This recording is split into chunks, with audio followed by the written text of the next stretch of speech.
Iran imezitaka nchi za Ghuba ya Uajemi kuchukua hatua za haraka kuzuia matumizi ya maeneo yao kwa ajili ya mashambulizi yoyote ya Marekani au Israel dhidi ya Teherani, ikisema kuwa mataifa hayo yana wajibu wa kisheria na kimaadili kuhakikisha hayashiriki kwa namna yoyote katika operesheni za kijeshi zinazolenga Iran. Kauli hiyo imetolewa wakati mvutano kati ya Iran na Marekani ukiongezeka kwa kasi kufuatia mfululizo wa mashambulizi na hatua za kulipizana kisasi ambazo zimeibua hofu ya kuzuka kwa mgogoro mkubwa zaidi katika eneo la Mashariki ya Kati. Katika taarifa yake, Wizara ya Mambo ya Nje ya Iran ilisisitiza kuwa nchi zote za eneo hilo, hususan zile zilizopo katika mwambao wa kusini mwa Ghuba ya Uajemi, zinapaswa kuzuia matumizi ya ardhi, anga, bandari na viwanja vya ndege, vituo vya kijeshi au miundombinu yoyote iliyo chini ya mamlaka yao kwa ajili ya kupanga, kuratibu, kutekeleza au kusaidia mashambulizi dhidi ya Iran. Tehran imeeleza kuwa kuruhusu matumizi ya maeneo hayo kwa shughuli za kijeshi zinazolenga Iran kutachukuliwa kama ushirika moja kwa moja au njia isiyo ya moja kwa moja katika vitendo vya uhasama dhidi yake. Onyo hilo limekuja baada ya Marekani kutekeleza kile ilichokiita mashambulizi ya kujihami dhidi ya malengo ya kijeshi ya Iran karibu na mlango wa Hormuz. Kwa mujibu wa kamandi kuu ya jeshi la Marekani CENTCOM, mashambulizi hayo yalifanyika kufuatia tukio la kuangushwa kwa helikopta ya kivita aina Apache ya nchini Marekani.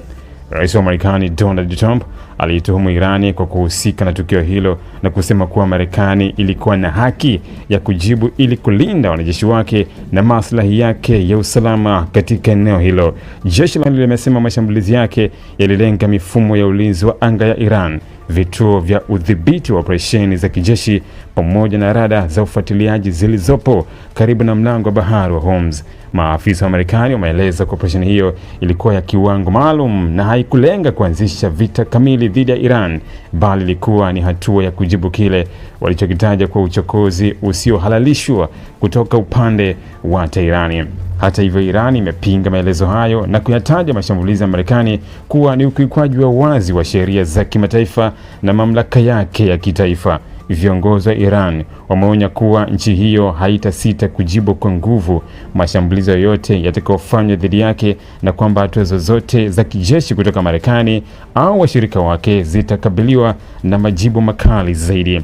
Muda mfupi baada ya mashambulizi ya Marekani, vikosi vya walinzi wa mapinduzi ya Kiislamu ya Iran IRGC vilitangaza kuanzisha operesheni za kulipiza kisasi dhidi ya majeshi ya Marekani yaliyopo katika eneo la Ghuba ya Uajemi.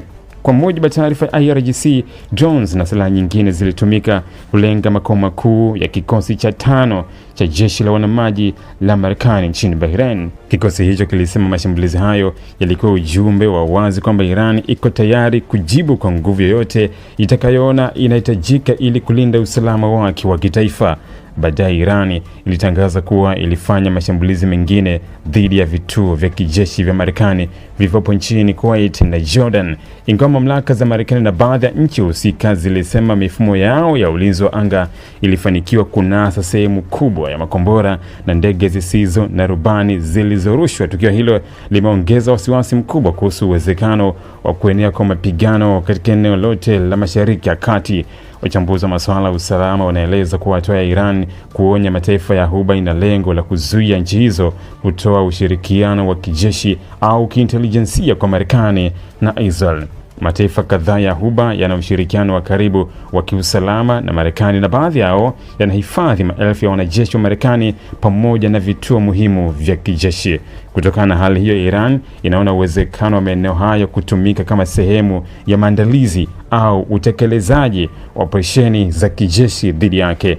Mvutano huu pia umeongeza taharuki katika soko la nishati duniani kutokana na umuhimu wa mlango wa bahari wa Hormuz katika usafirishaji wa mafuta. Sehemu kubwa ya mafuta yanayosafirishwa kimataifa kupitia katika njia hiyo nyeti ya baharini. Hivyo mzozo wote wa kijeshi unaohusisha Iran unaweza kuathiri usafirishaji wa mafuta na kusababisha kupanda kwa bei ya mafuta katika masoko ya dunia.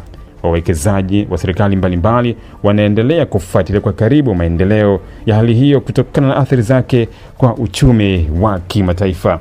Wakati juhudi za kidiplomasia zikionekana kuwa ngumu katika mazingira sasa, jumuiya ya kimataifa imeanza kutoa wito wa kujizuia na kutafuta njia ya mazungumzo ili kuzuia kuongezeka kwa mapigano hayo. Hata hivyo, matamshi makali kutoka pande zote mbili yanaonyesha kuwa hali bado ni tete na kwamba hatua yoyote mpya ya kijeshi inaweza kusababisha mzunguko mwingine wa mashambulizi ya kulipiza kisasi. Kadri mvutano unavyoendelea kuongezeka, dunia sasa inaendelea kuelekeza macho yake yote katika eneo la Ghuba, ambapo hatua za Marekani, Iran au washirika wao zinaweza kuamua ikiwa mgogoro huu utaishia katika mashambulizi ya muda mfupi au utageuka kuwa mzozo mpana zaidi wenye athari kubwa kwa usalama wa kimataifa na uchumi wa dunia.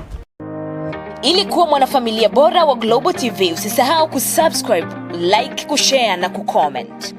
Baada ya kusubscribe, bonyeza alama ya kengele ili kupata taarifa kwa kila video inayopanda Global TV Online.